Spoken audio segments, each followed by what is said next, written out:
dans le prochain épisode de Demain nous appartient. Tandis que l'enquête sur la mort d'Arnaud est bouleversée par une nouvelle preuve, William et Sophia se réconcilient. En parallèle, Rose décide de se venger. Capture d'écran TF1. Attention, les paragraphes qui suivent contiennent des spoilers sur l'épisode de Demain nous appartient diffusé lundi soir sur TF1. Si vous ne voulez rien savoir, ne lisez pas ce qui suit. Lundi 20 janvier dans Demain nous appartient. L'enquête sur la mort d'Arnaud est bouleversée par une nouvelle preuve après avoir passé le week-end en garde à vue. Victor affirme que quelqu'un a placé une arme chez lui pour le faire accuser. Et d'ajouter que le soir du meurtre de son ami, il était avec sa compagne et son fils. Toutefois, pour Karim et Martin, cet alibi n'est pas suffisant pour prouver son innocence.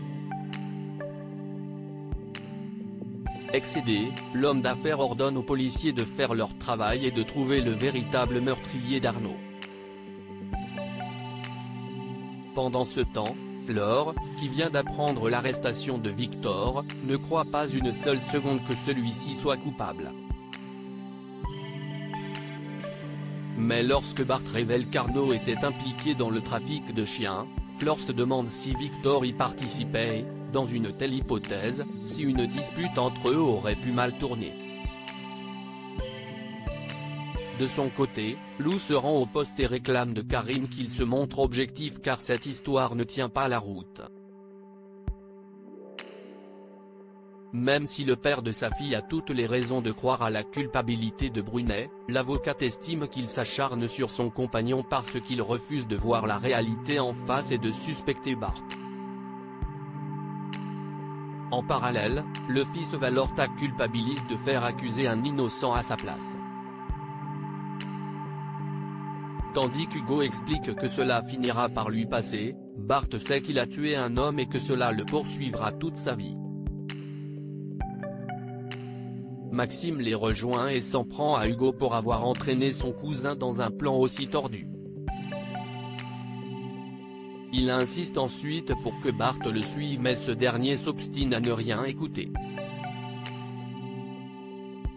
Maxime, qui ne reconnaît plus son cousin, déclare que la police finira par savoir la vérité et que ce jour-là il n'aura plus personne pour l'aider. En fin de journée, Souleymane et Antoine retrouvent une vidéo de l'une de leurs balades au port. Quand ils découvrent que le bruit de pétard qu'ils avaient entendu était en réalité un coup de feu et qu'un homme avec une arme apparaît sur la vidéo, les Myriel filent au commissariat. Devant ce nouvel élément, Karim est contraint de remettre en cause toute son enquête. William et Sophia se réconciliant après avoir passé tout le week-end chez Samuel, Sophia exclut toujours de répondre aux messages de son père.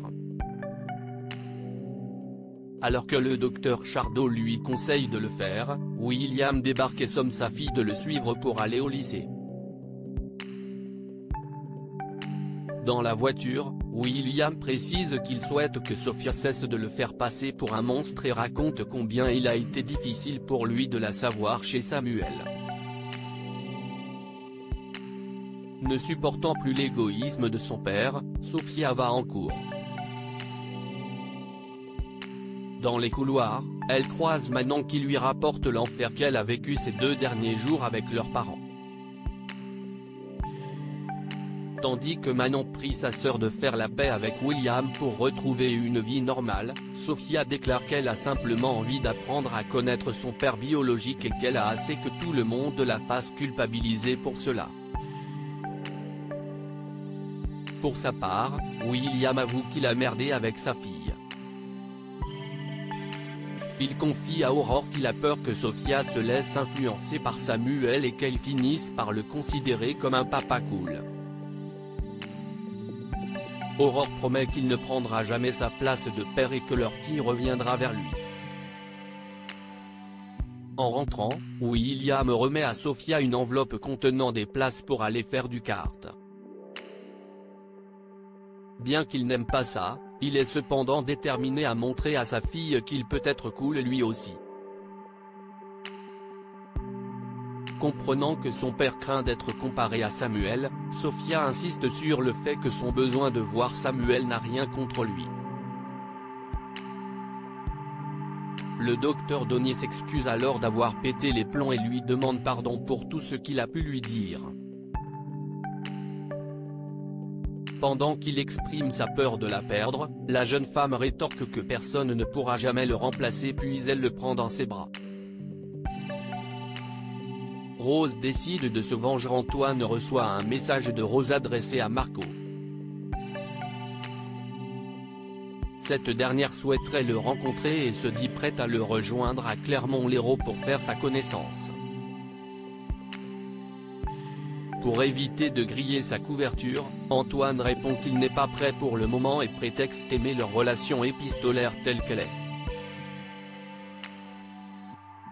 Plus tard, Rose dit à Chloé qu'elle a découvert que Marco n'est autre qu'Antoine. Une situation qui ne dérange pas l'écrivaine qui a au contraire l'impression d'être dans une comédie romantique.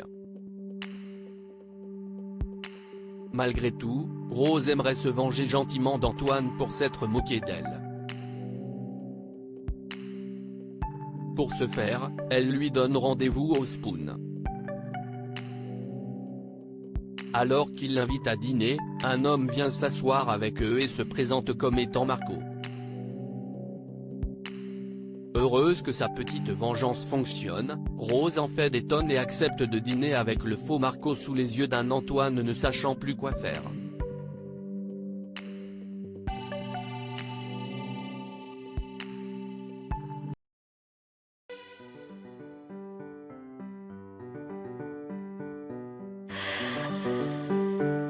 The man I love